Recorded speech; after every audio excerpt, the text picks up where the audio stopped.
Buenas noches. Cuarentena política, programa 13º.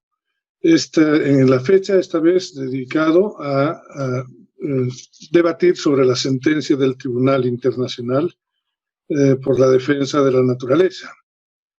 El Tribunal Internacional por los Derechos de la Naturaleza, en la lectura de la sentencia por el caso Chiquitanía, Chaco y Amazonía versus Estado Plurinacional de Bolivia, declaró que los incendios de 2019 fueron un ecocidio provocado por la política de Estado y el agronegocio, y estableció la abrogación de las normas señaladas como incendiarias a fin de que estos hechos no se repitan.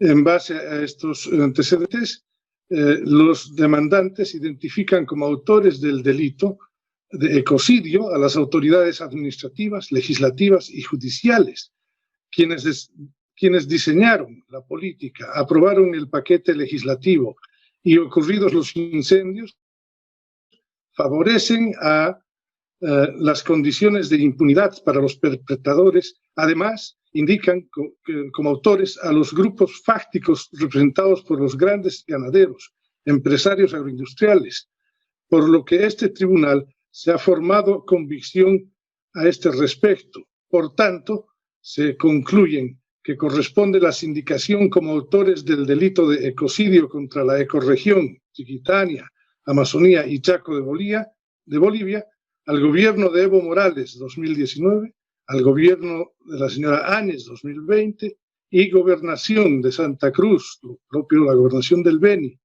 a la Autoridad de Fiscalización y Control de Bosques y Tierra, ABT, Instituto Nacional de Reforma Agraria, INRA, y otras, como la Asamblea Legislativa, las asambleas legislativas, bancadas del oficialismo y la oposición, Fiscalía, Poder Judicial y Tribunal Agroambiental, y al extractivismo agroganadero y de soya transgénica para la explotación. Inicia así el comunicado de prensa oficial del tribunal mencionado. Vamos a tener en esta oportunidad como panelistas a la licenciada Daniela Vidal, socióloga, y a nuestro compañero Manuel Morales, también investigador social. La licenciada Daniela Vidal Durán es socióloga y cursa actualmente la maestría de Derechos Indígenas y de Desarrollo en la Universidad Autónoma Gabriel René Moreno. Actualmente es la responsable de la Oficina Regional Santa Cruz del CEGIS, desde donde acompaña a organizaciones indígenas, principalmente chiquitanas, en sus procesos de fortalecimiento orgánico, gobernanza territorial y defensa de derechos. Por su parte, Manuel Morales es investigador, escritor, integrante del CONADE, ha publicado videos y libros sobre la Chiquitania, los transgénicos, el TIFNIS y el Fondo Indígena, entre otros. Voy a ceder la palabra en primera instancia. Cada panelista tiene en esta ronda 20 minutos y voy a ceder en primera instancia la palabra a Daniela, por favor. Gracias. Bueno, comentar, ¿no?, que justamente el día 17 y 18 de este mes de agosto se desarrollaron las audiencias con el Tribunal Internacional de los Derechos de la Naturaleza para dar a conocer, ¿no?, lo que fueron las afectaciones de los incendios del 2019 a toda la zona de la Chiquitanía y el Chaco y también a la Amazonía, ¿no? Entonces, esto como un poco de antecedentes a lo que significó estas audiencias, comentar, ¿no?, que a raíz de todas las afectaciones y la situación que se vivió el año pasado, es que la CENAMIB, ¿no?, la Confederación de Mujeres Indígenas de Bolivia, junto también a la Organización de Mujeres Chiquitana, llevó este caso a la quinta sesión del tribunal, lo presentó, hizo la exposición para dar a conocer todas las afectaciones que se sufrió y que sensibilizó a todo el país, ¿no? Este caso fue admitido por el tribunal, que además definió una comisión que debía venir al país y hacer una visita in situ a las áreas afectadas, ¿no? Esta visita estuvo programada para el mes de marzo, sin embargo, por todas las cuestiones de la pandemia, tuvo que ser suspendida. Sin embargo, ante el temor, ¿no?, de que esta situación se vuelva a repetir en la actual gestión, y sobre todo viendo que las principales normas siguen vigentes, las normas que han causado en gran manera los incendios del año pasado siguen vigentes, y es más, siguen aumentando, es que el tribunal decide desarrollar estas audiencias vía virtual, ¿no? Y es lo que sucedió el día 17 y 18, donde distintos actores de la sociedad civil y también instancias de gobierno presentaron pruebas al tribunal y comentaron con testimonios lo que se vivió el año pasado, ¿no? Así brevemente, repasando respecto a las afectaciones que vivimos el año pasado, sabemos solamente en Santa Cruz afectó, ¿no?, a las regiones del bosque seco chiquitano, al Pantanal, que además es un sitio Ramsar, el Cerrado, el Chaco y la Amazonía boliviana, ¿no? Además han afectado áreas protegidas del nivel nacional y subnacional, tierras de producción forestal permanente, tierras de uso restringido, territorios indígenas, y con esto quiero incluir también áreas de los grupos indígenas en aislamiento voluntario en el Chaco, ¿no? Y bueno, como mencionábamos, sitios Ramsar, ¿no?, que son los humedales del Pantanal. Así también, ¿no?, se identificaron el tema de nacientes de cuenca, corredores y sitios de tránsitos de animales, y bueno, y toda la afectación a la flora y fauna que se vivió, ¿no? Entonces el tribunal, justamente en todos sus antecedentes, ¿no?, identifica, ¿no?, el fuerte impacto a toda la macrorregión ecológica, que además está protegida por distintas categorías de conservación a nivel nacional, ¿no? Hay protección sobre estas áreas. Identifica un impacto a los seres de la naturaleza y sus procesos y los procesos de regeneración del bosque, y también un gran impacto a las poblaciones indígenas, ¿no? Nos referimos a todas las comunidades que viven en las zonas que han sido afectadas, y como mencionaba también a los grupos en aislamiento voluntario del pueblo ayoreo que se encuentran en el Chaco, y que también son grupos transfronterizos, ¿no? Su espacio de recorrido es entre el Chaco boliviano y el Chaco paraguayo. Justamente esta área de recorrido es la que a partir de los incendios se ha visto totalmente cortada, ¿no?, por todo este fuego. Antes de entrar al tema de la sentencia, comentar así brevemente igual lo que significaron el tema de las audiencias. En estos 2 días, lunes y martes de esta semana, presentaron sus casos ante el tribunal organizaciones indígenas, sociedad civil, instituciones del Estado, gobernaciones, municipios, ¿no?, y bomberos voluntarios también, ¿no? Entonces, ha sido distintos actores que el tribunal, compuesto por 3 jueces, Nancy Yáñez, Patricia Waligna y Felicio Pontes, además de la secretaria del tribunal, han estado escuchando los testimonios y han recabado además información y pruebas, ¿no? Habilitaron el correo electrónico del tribunal para que toda la población pueda enviar información. Me olvidaba también, dentro de las personas que participaron de estas audiencias, también están los colegios de profesionales, como por ejemplo el de biólogos, ¿no?, que dio bastante información respecto a lo que significó la afectación a la naturaleza. A partir de todas esas pruebas recabadas, el tribunal hizo un trabajo realmente grande, ¿no?, para poder sistematizar todas las pruebas presentadas y en un tiempo muy rápido presentar una sentencia, ¿no? El tribunal por lo general se toma, ¿no?, algún tiempo para analizar toda la información y las pruebas recabadas y poder emitir una sentencia. Sin embargo, como se busca justamente que la situación del año pasado no se vuelva a repetir de alguna manera, fue que tomaron la determinación de emitir esta sentencia pronto, ¿no? Entonces, el día jueves 20 dieron a conocer ya la sentencia, que como decías tú al inicio, tiene que ver con la definición de que en la Chiquitanía, Amazonía y Chaco, porque hay que especificar eso, también se aumentó el tema del Chaco, también viendo a partir de las pruebas la gran afectación que hubo sobre toda la zona del Ñembihuazu, ¿no? Esto fue un ecocidio, y como decías, ¿no? Provocado por la política del Estado y el agronegocio, ¿no? El ecocidio hace referencia justamente a este daño, destrucción masiva de los ecosistemas comunes provocados por causas humanas, y que esto atenta, ¿no? Contra los derechos humanos y los derechos de la naturaleza, ¿no? El tribunal fue muy contundente cuando expresó, ¿no? Que el Estado favoreció a intereses del sector agropecuario por encima de los derechos medioambientales de la población en general y de la naturaleza, que además están reconocidos en nuestro marco nacional, ¿no? A partir de esto es que va a ir identificando también a los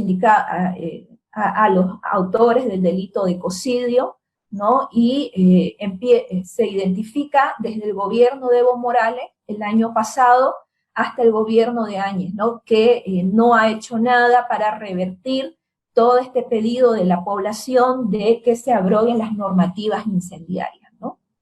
Identifica asimismo a otras instancias del Estado, como ser la ABT, el INRA, y también del gobierno subnacional, como es a la gobernación de Santa Cruz y del Beni. Del Beni, quiero recalcar esto y después lo comentaremos mejor, que tiene que ver también con toda esta cuestión del nuevo plus que busca ¿no? ampliar también el agronegocio hacia este departamento, ¿no? Por otra parte, identifica también como autores del delito a la Asamblea Legislativa, tanto a la bancada del oficialismo como de la oposición, que fueron quienes aprobaron toda esta normativa incendiaria que la población viene denunciando, ¿no? Se identifica también al Poder Judicial, al Tribunal Agroambiental y evidentemente al extractivismo agroganadero, ¿no? Por otra parte, la sentencia también establece medidas de restauración, medidas de reparación y garantías para no repetición, ¿no? Entre las medidas de restauración, establece que se debe dar a conocer a la oficina Ramsar acerca de los daños que ha sufrido justamente estos sitios Ramsar en Santa Cruz, ¿no? Entonces, como les decía, el Pantanal ha tenido una fuerte afectación, y dentro de este sitio Ramsar incluso tenemos ahí un territorio, justamente la TCO del Pantanal, que se ha visto gravemente afectada. Está el área protegida de San Matías y el área protegida de Otuqui, ¿no? También establece que se deben hacer estudios de impacto ambiental para conocer verdaderamente los daños. En gran medida toda la información que se tiene a la fecha es producto de instituciones, instancias de la sociedad civil que han estado recabando información e investigando sobre los impactos que se dieron el año pasado. Un punto importante es el tema de que establece la participación de las poblaciones indígenas en todas las medidas, ¿no? Y planes de restauración que se vayan a realizar, y por ello mismo también establece que este plan que se lanzó a principios de mes, ¿no? Con bombos y platillos, deba ser revisado porque no ha contado con la participación de justamente las organizaciones que han sido los directamente afectados en terreno, ¿no? Y que tienen sus organizaciones representativas que constantemente han estado pidiendo que se les involucre, ¿no? En la toma de decisiones respecto a este tema. Establece que las distintas instancias deben contar con los recursos económicos para garantizar la restauración, y que al mismo tiempo se deben respetar los derechos de la naturaleza para garantizar este proceso propio de la naturaleza de restauración, ¿no? En cuanto a lo que refiere a medidas de reparación, la sentencia establece, ¿no?, que debe darse una verdadera pausa ecológica en las áreas protegidas y sitios Ramsar, ¿no? Para ello, deben abstenerse de las autoridades de incentivar asentamientos dentro de estas zonas afectadas también. Debe evitarse la introducción de especies exóticas, y esto hace referencia a esta resolución administrativa que se ha dado, que busca la introducción, ¿no?, de eucaliptos para temas comerciales, la cual es bastante preocupante porque no establece, no establece dónde se va a desarrollar estas plantaciones con fines comerciales, ¿no? Y se teme justamente que la Chiquitanía y las áreas afectadas sean una de estas zonas donde se quiera introducir esta especie, que además pertenece a los grupos transgénicos, ¿no? También, entre las medidas de reparación, establece que se deben desarrollar procesos de investigación y sanción de acuerdo al ordenamiento jurídico nacional, que se deben hacer auditorías ambientales, y sobre todo, y esto lo quiero también recalcar que es importante, es el tema de garantizar los derechos de las poblaciones en aislamiento voluntario a partir del cumplimiento de la ley 450, ¿no? Esta ley se aprobó en el 2013, ¿no? Y trata sobre la protección de pueblos indígenas en situación de alta vulnerabilidad. Esto haciendo referencia a los grupos en aislamiento voluntario y poblaciones que se encuentran dentro de esta categoría, ¿no?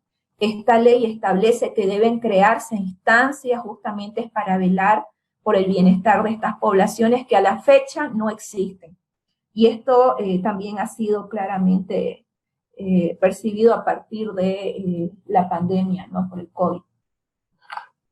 Y por otra parte, además de eso, la sentencia expresa que se deben tomar las medidas para garantizar la intangibilidad justamente de la zona donde transitan, ¿no?, estos grupos en aislamiento voluntario.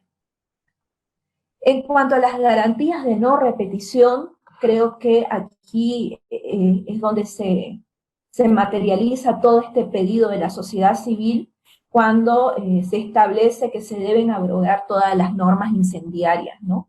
Hay todo un paquete de normativas que constantemente desde el año pasado se viene pidiendo su abrogación. En este año, algunas organizaciones indígenas junto a la sociedad civil han presentado un proyecto de ley y de decreto justamente para que se abroguen estas normativas. Sin embargo, a la fecha, esos anteproyectos no han sido tratados ni considerados. Y dentro de este paquete incendiario se incluye también a la ley departamental de aprobación del nuevo plus del Beni, ¿no?, que, como decía, busca repetir en el Beni, ¿no?, este modelo agroextractivista que va a generar un gran impacto, ¿no?, al departamento, a los territorios, y además que es peligroso que se pueda repetir la situación del año pasado, tomando en cuenta que el Beni es el segundo departamento que presenta mayores focos de calor, ¿no?, y que llama la atención. Desde el año pasado, en realidad ya desde hace tiempo se vienen desarrollando acciones que vienen adelantando un poco a esto lo que es el plus, ¿no? Entonces ya se están instalando todas las... ¿Perdón? ¿Hola? Te quedan 3 minutos más, Daniela, por favor. Adelante. Ahí. Ok. No, entonces, en relación a esto, ¿no? Y bueno, finalmente establece también, ¿no?, como garantías para la no repetición el tema del cumplimiento de la normativa nacional referida al tema de los derechos de la naturaleza, ¿no? Entonces, Creo, esto así en breve resumen respecto a lo que significó un poco esto de la sentencia. Además de esto, el tribunal ha establecido compromiso, ¿no? Como el tema de hacerle seguimiento al caso, a formar una comisión que va a estar atenta a todo lo que pueda suceder, y además de abrir esta sentencia ante todo el tribunal para que puedan haber más adhesiones, ¿no? Entonces, lo que el tribunal ha hecho es entregarnos, a partir de esta sentencia, un instrumento a partir del cual la sociedad civil puede reforzar y continuar esta lucha que viene realizando desde el año pasado, ¿no? Entonces, creo que es un instrumento bastante importante, ¿no? Que toma en cuenta todas las afectaciones que se han vivido el año pasado, pero que también está mostrando las que se pueden realizar, ¿no? En otras zonas, como decía, en el departamento del Beni. Entonces, creo que vale la pena que podamos revisarla a detalle, y nos corresponde de aquí en adelante ver cuáles son las siguientes acciones que se van a tomar para dar cumplimiento a lo que es esta sentencia, ¿no? Esta sentencia, sobre todo, como decía, es una herramienta para la sociedad civil. Sabemos que el tribunal es un tribunal ético, entonces nos da elementos principalmente para continuar en esta lucha por garantizar, ¿no?, los derechos de la naturaleza y los derechos de toda la población, que está vinculado fuertemente también a la preservación de estos ecosistemas, ¿no? Eso sería por mi parte, y bueno, seguro después estaremos profundizando más. Muchísimas gracias, Daniela. Te ruego retirar la pantalla. Okay. A continuación vamos a tener la intervención de Manuel Morales.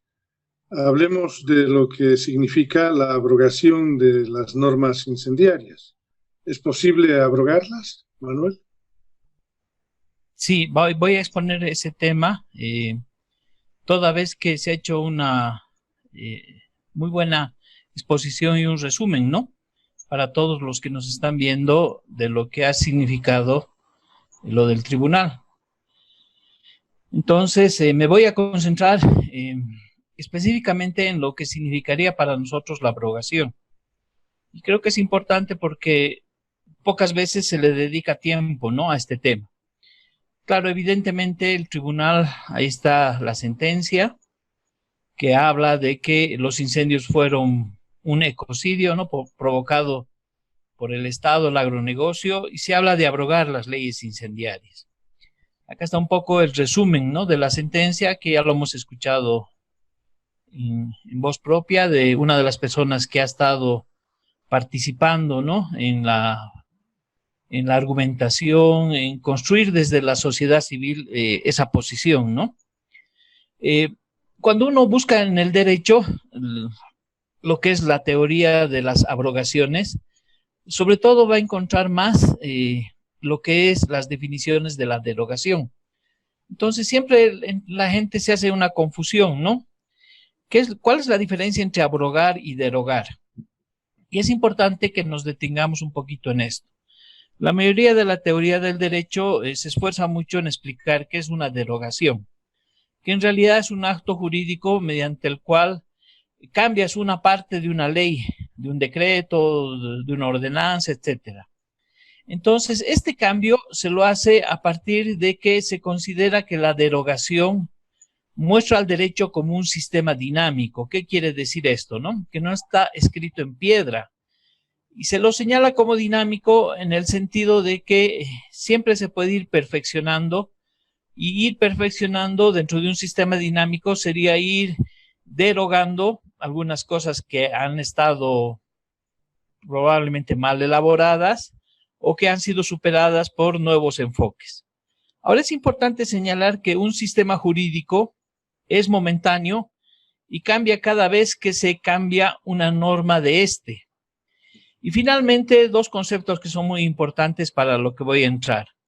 El orden jurídico, en cambio, se extiende en el tiempo y en él se agregan o derogan normas sin que deje de ser el mismo. Es decir, un sistema jurídico puede derogarse algunas normas, pero el orden jurídico más o menos se va a mantener consistente. Eso es lo que nos plantean, ¿no? Y que por lo tanto, dos sistemas son diferentes cuando contienen normas distintas. Esta parte es importante tomarla en cuenta.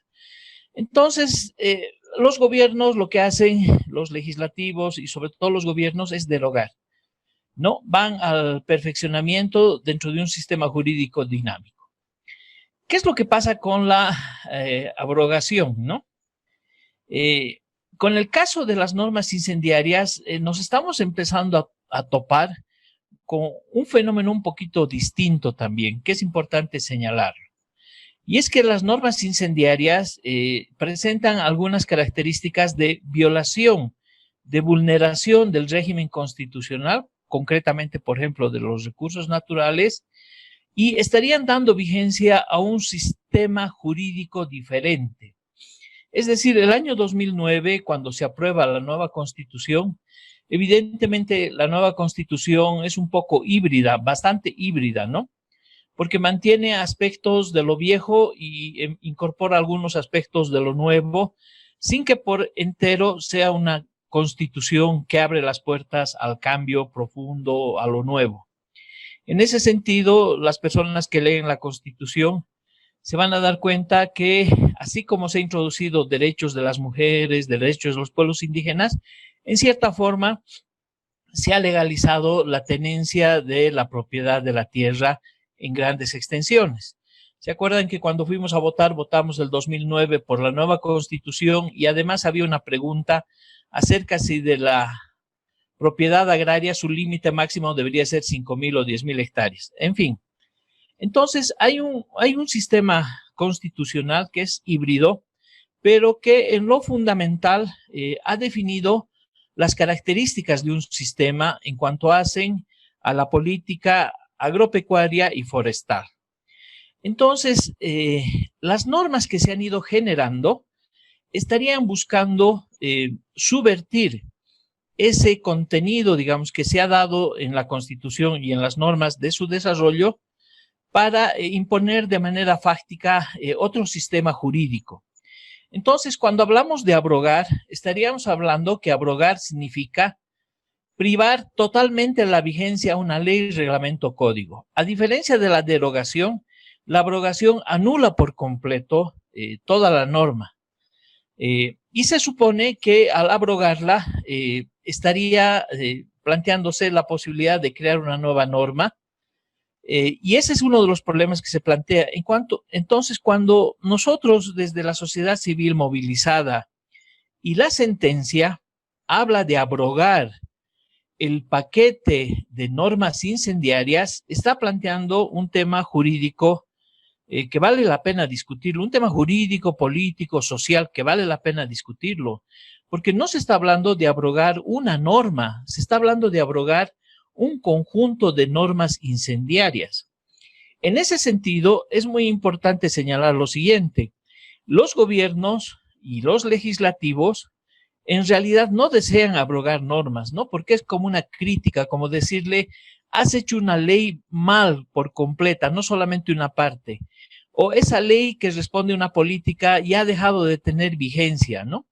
Entonces, los gobernantes por lo general no quieren abrogar, y más cuando se trata de un paquete de leyes incendiarias.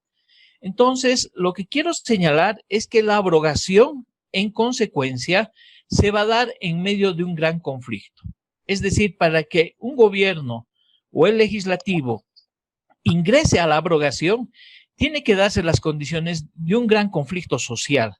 Es decir, que desde la sociedad se estaría cuestionando, en este caso, este paquete de normas y ahora apoyadas con una sentencia de un tribunal internacional.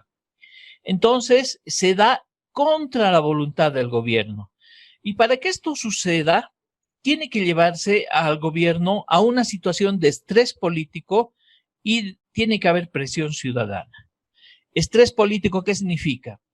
Poner al gobierno o a las autoridades, en este caso del legislativo, en indisposición, hacer que la presión colectiva sea muy fuerte, hacer que ellos se animen o se vean obligados a abrogar esas leyes en contra de su voluntad. De eso se trata la abrogación. Entonces, estamos entrando a un juego jurídico que es muy importante asumirlo, porque hasta hace muy poco tiempo atrás, la mayoría de las movilizaciones sociales se daban en las calles a través de reivindicaciones. Entrar al terreno judicial, entrar al terreno jurídico, a dar batalla y a ganar, implica tener la capacidad de esa lucha poderla trasladar en un lenguaje jurídico, esa lucha poderla desarrollar de acuerdo a las reglas jurídicas, poder dar esas batallas y poder salir airosos. Quiero decirles entonces que ese sistema jurídico agropecuario y forestal que se ha venido construyendo prácticamente ha sido el de la ampliación de la frontera agropecuaria para deforestar a través de la quema y beneficiar al agronegocio. En ese sentido, el conflicto social para que vayamos a una abrogación de normas incendiarias tiene que darse a través de diferentes acciones como pueden ser las notas, las solicitudes, las propuestas de anteproyectos de ley, de decretos supremos que, por ejemplo, el pueblo chiquitano ha presentado al gobierno, a la Asamblea Legislativa Plurinacional, convertir a los medios de comunicación, a las redes sociales en un espacio de información, de poder articular esta visión crítica, elaborar cabildos, ir a asambleas digitales, hacer las articulaciones urbanas y rurales. Ese conflicto social y otras medidas más que probablemente en este momento no nos podemos imaginar, es el que puede posibilitar la abrogación de las normas incendiarias. Pero también estaría el conflicto planteado en el orden judicial, tanto a nivel nacional como internacional. Por lo general, los gobiernos, cuando ha habido movilizaciones, ha habido demandas, reivindicaciones, de manera muy cínica, podríamos decir, cuando alguien pierde en las instancias nacionales, judiciales, uno anuncia que va a apelar a organismos internacionales, que va a llevar su caso a tribunales internacionales y por lo general el gobierno se ríe en la noticia. ¿Por qué? Porque los tribunales internacionales demoran mucho tiempo. Fíjense que con el caso del TICNIS, la Corte Interamericana este año recién ha anunciado la aceptación de la demanda en el caso del TICNIS. Fíjense que los organismos internacionales a veces toman medidas cautelares o de otro tipo después de meses, años, por decirles algo. Entonces, el conflicto judicial para la abrogación de normas tenemos que llevarlo al espacio constitucional, tenemos que llevarlo al espacio agrario ambiental, al espacio administrativo, al espacio penal y a todos los espacios e instancias defensoras de los derechos humanos y los derechos de la naturaleza. Y fíjense que en este último punto, el Tribunal Internacional de los Derechos de la Naturaleza es el que se ha pronunciado. Como bien se ha expresado en la sentencia y en el contenido, prácticamente estaríamos hablando de varias leyes, varios decretos supremos. Yo hablo de 12 normas incendiarias porque hay 2 decretos que no han sido considerados por el tribunal, que son los decretos 4232 y 4238 del actual gobierno de Yanine Áñez, que en el fondo no cambia sustancialmente la sentencia ni el sentido que se ha dado, ¿no? Estos 2 decretos que pretenden introducir en el lapso de 10 días y luego de 40 días, a través de un Comité Nacional de Bioseguridad, varios eventos transgénicos. En esta línea del tiempo, ustedes se van a dar cuenta que todo empieza el año 2013 con el perdonazo de desmontes. Hay leyes que se han seguido sacando el 14, el 15, 3 leyes, el 17, una, el 19, una ley, la Plus, 2 decretos supremos y el año 2020, 2 decretos supremos. Entonces, si ustedes se fijan, en el transcurso de esta línea del tiempo, vemos cómo se está queriendo construir o cómo se ha pretendido construir este sistema jurídico agropecuario y forestal que es secesionista, que es desacatador, que es vulnerador, que es una sedición contra la Constitución y las principales leyes que hemos pactado el 2009, nos guste o no nos guste, con la aprobación de la Asamblea Constituyente, de su texto. Entonces, lo que se trata desde el agronegocio y desde el Estado ha sido ir construyendo, al margen de la Constitución y las leyes, un conjunto de normas para el beneficio del agronegocio. Por ejemplo, la ley del perdonazo, que si bien ha sido mencionada, es importante detenernos un ratito en las consecuencias que esto genera, porque es una ley que prácticamente libera de pena, de sanción, a aquellas personas que han estado deforestando desde el 12 de julio de 1996. Es decir, no puede haber una ley, cualquiera sea esta, que sea retroactiva cuando se trata de delitos ambientales, cuando se trata de personas que han deforestado en contra de la ley, que tienen procesos probablemente administrativos, probablemente penales, y que deben responder y que tienen que cumplir con el Estado boliviano. Entonces, la retroactividad jamás se aplica a los delincuentes ambientales ni a los delitos. Y de esta manera, la ley 337 del perdonazo ha vulnerado pues la ley del medio ambiente. Esto tiene consecuencias porque han sido además 3 leyes adicionales a la 337, la 502, la 739, la 952, que han ido ampliando el plazo en 12 meses, 18 meses, 8 meses, para que de manera consecutiva estas personas que desde el año 1996 eran delincuentes ambientales sigan siendo perdonados hasta diciembre del año 2017. Es decir, a los ganaderos, a los traficantes de tierras que han estado involucrados en las quemas de bosques, se les ha dado una política de perdonazo. Y eso tiene consecuencias porque vulnera de manera directa la misma Constitución, y estos elementos constituyen aspectos fundamentales para un juicio de responsabilidades al gobierno de Evo Morales. En este caso se estaría vulnerando el artículo 124 y el artículo 347 de la Constitución Política del Estado. Fíjense la gravedad que tiene la construcción de este marco normativo a favor de los agronegocios y en contra de los intereses de los ciudadanos del país.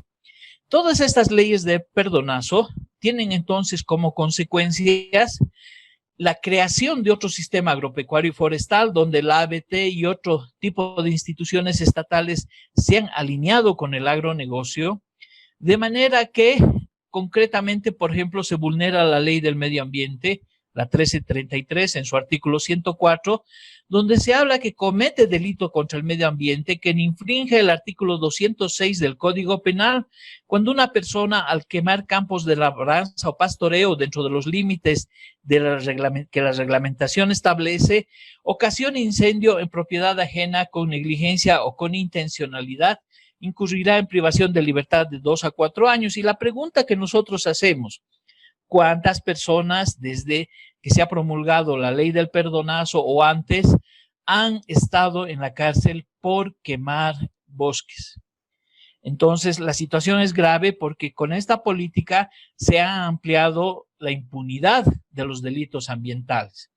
En el caso de la 740, que amplía la función económica social, las consecuencias también es que se neutraliza el control que hace el Estado sobre la propiedad de la tierra, lo que ha permitido que la gente posea grandes extensiones de tierra sin trabajar, que se promueve el alquiler de predios, que se fomente la extranjerización de las tierras. Y así sucesivamente, ¿no? La ley 741 de desmonte, que posibilita que se desmonte hasta 20 hectáreas en tierras de cobertura boscosa sin presentar planes de ordenamiento predial, planes de gestión integral de bosques y tierras, etcétera, etcétera. Entonces, lo que nosotros hemos estado viendo es que conforme han ido pasando los años, esta política ha ido incorporando otras normativas, como por ejemplo el manejo de quemas, el año 2019, que ha sido explicada cuál ha sido el espíritu, la intención de utilizar las quemas como una herramienta para abrir la frontera agrícola de manera descontrolada. Y aquí tenemos incluso cómo la ABT ha generado a través de estas normas un conjunto de montos por las quemas que son absolutamente ridículos, ¿no? Entonces, esto ha permitido que el sector del agronegocio realmente pueda beneficiarse y que goce de una normativa que no está amparada en el sistema constitucional boliviano. Eso es muy importante señalarlo. Acá está este decreto supremo que ha pretendido que se introduzca la soya HB4, supuestamente para producir aceite y mezclarlo con diésel.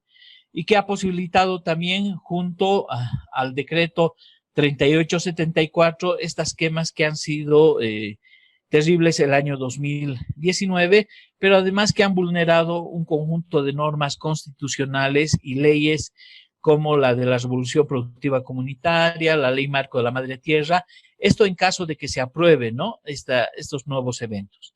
Entonces, estamos frente a una situación que ha tenido también en el decreto 3973 ya la intención de orientar las quemas en los departamentos de Santa Cruz y el Beni para que se pueda generar estos negocios de exportación de carne. Ahora bien, de carne a China. Ahora bien, volvamos al tema de las abrogaciones. Les decía que las abrogaciones se van a dar, ya, perfecto, se van a dar en dos casos. En los casos de movilización social y conflicto jurídico. Fíjense que Evo Morales ha abrogado dos normas. La ley 100.005 del Código del Sistema Penal Boliviano con las movilizaciones de los mandiles blancos y el Decreto Supremo 3738 respecto al tema del litio en medio del conflicto de octubre de 2019. La señora Yanine Áñez ha abrogado de manera total el decreto 4078 que eximía de responsabilidad penal a las Fuerzas Armadas en la tarea de pacificación del país y que esto lo hizo por la gran presión a nivel internacional sobre la vulneración de derechos humanos. Entonces, ¿qué hacemos? ¿No? Porque de eso se trata ahora. Es importante analizar la sentencia del tribunal, pero fíjense cómo mientras nosotros venimos generando estas acciones, por ejemplo, acá hay una acción popular que se va a llevar adelante el 4 de octubre. El gobierno actual ha continuado con el afán no solamente de darle protección al agronegocio, sino ya de generar desde el Estado un financiamiento hacia estos sectores. Y por eso quiero acabar con esta otra presentación, indicándoles que el año 2019, el 10 de octubre, hubo en una de las resoluciones del Cabildo que hubo en San Francisco, fue la abrogación del paquete de normas incendiarias. Este domingo 30 de agosto a las 17 horas vamos a tener un Cabildo digital en el que el tema de la abrogación de las normas incendiarias nuevamente va a ser puesto a disposición de la ciudadanía para que tomemos una decisión. Entonces, con esto voy terminando la exposición y me he centrado en el análisis de lo que significa la abrogación, los grandes desafíos que tenemos para llevarla a cabo y evidentemente no hay una fórmula, no hay una receta, pero la sentencia que nos ha brindado el Tribunal Internacional es agua en este camino, ¿no? Para que podamos continuar con esta tarea. Y eso sería en cuanto tengo que exponerles en este tema. Muchísimas gracias, Manuel. Cuarentena Política agradece también profunda y sinceramente la creciente audiencia que tiene en el país, tanto como en distintas ciudades del continente e incluso alguna europea. Vamos a elevar una pregunta al público en general, pero les voy a pedir que en los minutos que restan, 3, 4 minutos cada uno, por favor, también sucesivamente, primero Daniela y luego Manuel, nos la responda. Para el público en general y en primera instancia para ustedes.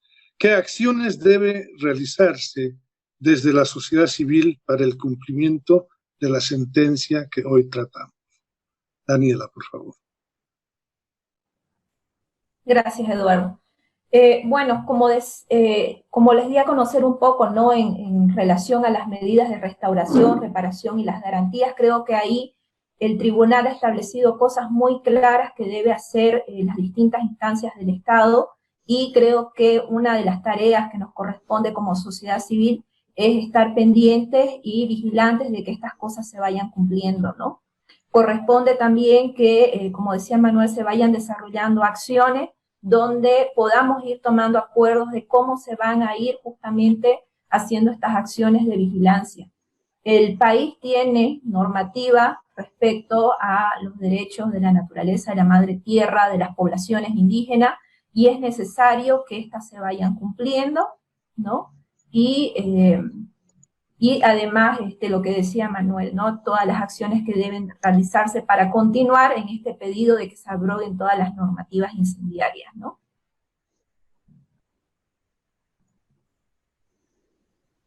Bien. Muchas gracias, Manuel. Sí, yo creo que es importante la información a la ciudadanía, ¿no?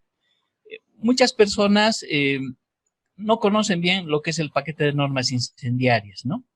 Y se les ha olvidado fácilmente de la cabeza que si no hubieran estas normas, no habría pues esa impunidad para los que queman, ¿no? De manera tan alevosa como se está dando.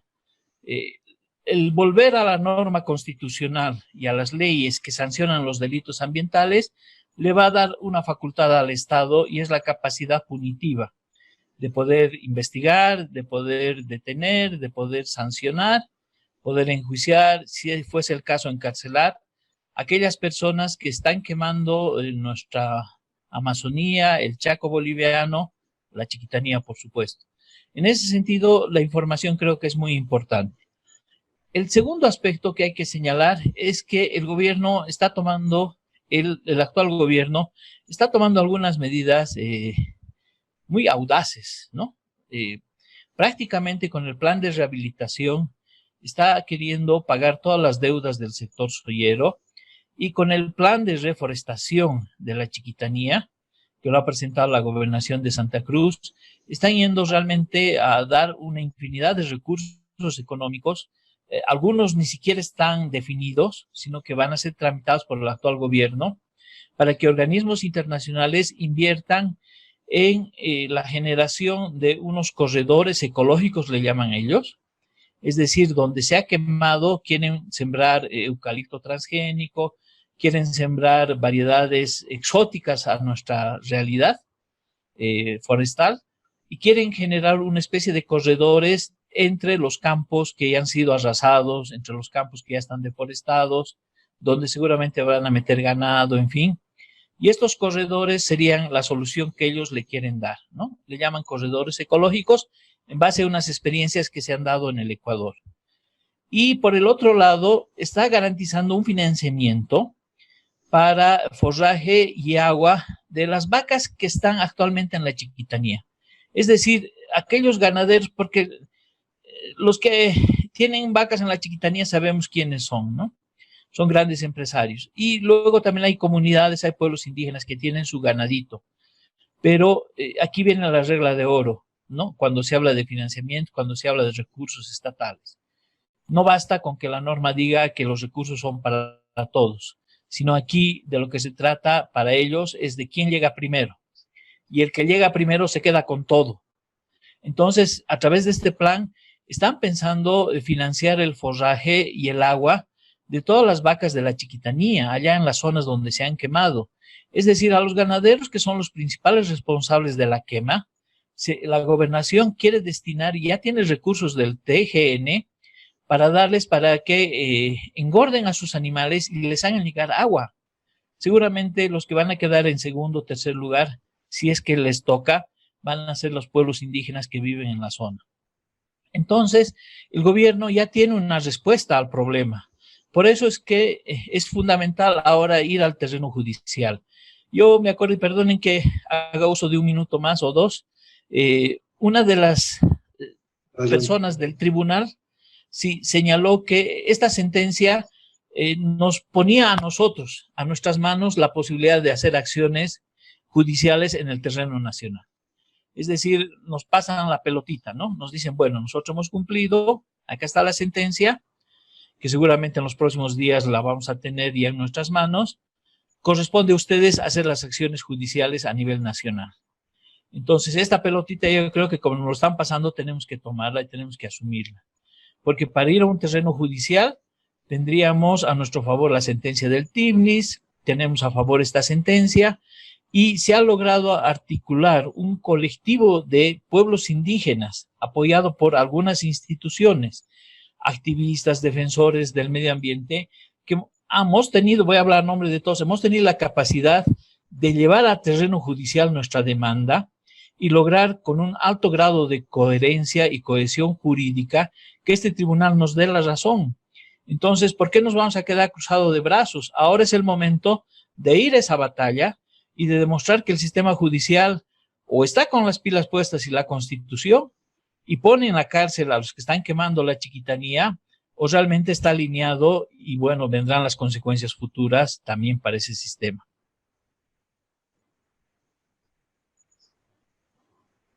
Muchas gracias, Manuel. Igualmente, Daniela, muchas gracias. Hay varios comentarios que nos han llegado. Voy a destacar dos, me parecen que resumen y sintetizan lo comentado por el público que nos acompaña. Dice, no es madera, no es solo ganadería. Los montes son los hogares de millones de animales. Son sistemas de vida que han vuelto a calcinar, financiados y apoyados por la corrupción de los gobiernos, ecocidas, enfermos de ambición y de poderes. No eran solo árboles, eran hogares de animales y pueblos indígenas. Y otro ciudadano, una ciudadana más bien, que dice, Luis Espinal Camps dijo, no nos acostumbremos a ver injusticias sin que se nos encienda la ira y las actuaciones. El Comité Nacional de Defensa de la Democracia tiene este programa sostenido todos los domingos. El anterior domingo no lo emitimos porque acompañamos un cabildo nacional digital, un cabildo digital nacional. Saludamos hoy la realización en horario paralelo, un poquito antes que nosotros en realidad, pero se está desarrollando esta misma temática con varias plataformas que se han adherido a ellos. Saludamos la realización de ese evento. Pensamos que cuanto más se difunda esta problemática y más se aclare la posición ciudadana al respecto, va a beneficiar al país y a lo que los demandantes del juicio han planteado.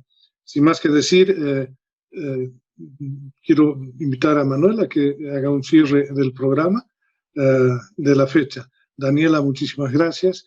A través tuyo agradecemos al CEGIS también por esta importante participación. Manuel, por favor. Sí, gracias. Únicamente hacer la siguiente reflexión, ¿no?